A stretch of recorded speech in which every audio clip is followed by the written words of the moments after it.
विश्वामित्र, श्री राम और लक्ष्मण सिद्धाश्रम से आगे बढ़ते हुए जनकपुरी पहुंचे। वहां का दृश्य अद्भुत था। फूलों से सजी गलियां, स्वर्ण द्वारों से सुसज्जित महल और लोगों के चेहरों पर आनंद की चमक। राजा जनक अपनी प्रजा के साथ स्वयंवर की तैयारी कर रहे थे। विश्वामित्र ने राम से कहा, राम, यह नगर धर्म और सौंदर्य दोनों का संगम है। यहाँ तुम्हारे जीवन का अगला अध्याय शुरू होगा। राजा जनक ने स्वयं आकर विश्वामित्र का स्वागत किया। उन्होंने कहा, मुनिवर, आपके आगमन से मेरा नगर पवित्र हो गया। कौन है ये दो तेजस्वी युवक जो आपके साथ हैं?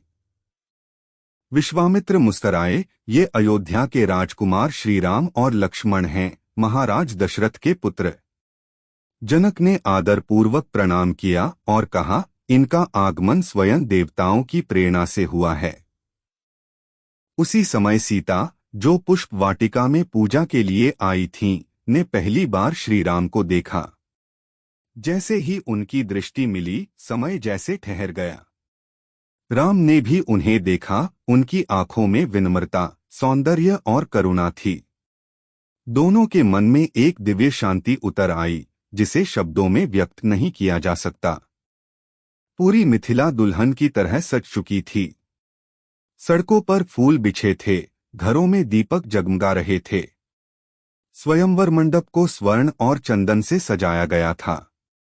बीच में रखा था वह दिव्य शिवधनुष, चमकता हुआ अग्नि की तरह तेजस्वी।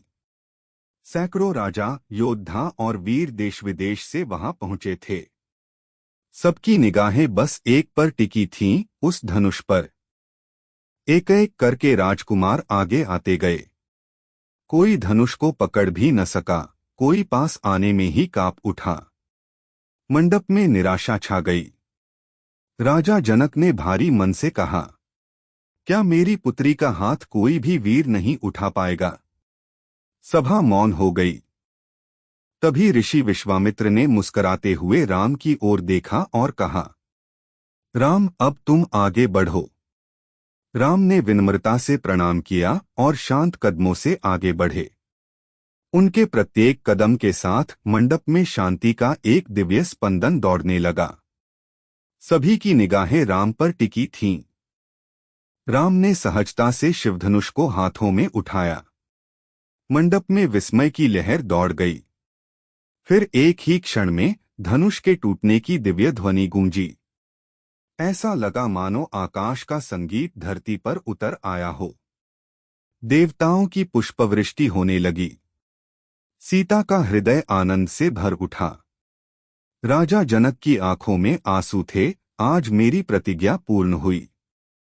हे राम, मैं अपनी पुत्री सीता को आपके हाथों में सौंपता हूं। सीता राम के पास आईं और दोनों ने एक दूसरे को जयमाल पहनाई।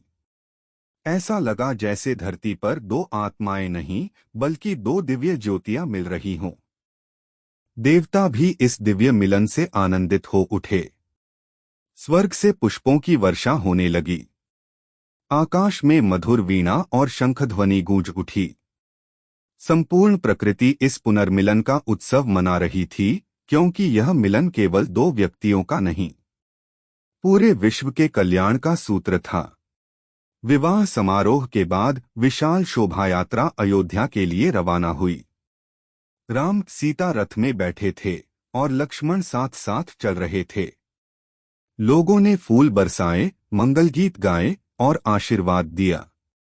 रथ धीरे धीरे आगे बढ़ता गया और एक नया युग प्रारंभ हो गया, धर्म, प्रेम और मर्यादा का युग। लेकिन यह तो बस शुरुआत थी। अयोध्या पहुंचने के बाद राम, सीता के जीवन में क्या नई चुनौतियां और नए अध्याय खुलने वाले थे, जानने के लिए अगले भाग का इंतजार करें।